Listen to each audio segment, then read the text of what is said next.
Hell has officially frozen 1,000 meters above sea level in Czechia's Beskidi Mountains, as frosty ice sculptures of devilish and traditional fairy tale characters entice visitors from all over the country.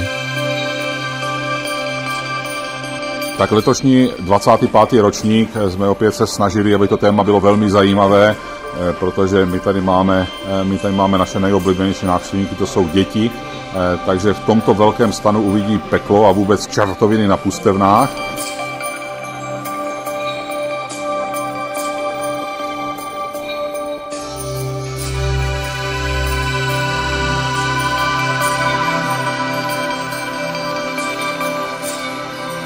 The annual Ice Art Festival is currently in its 25th year and lasts approximately 3 weeks until the ice begins to melt.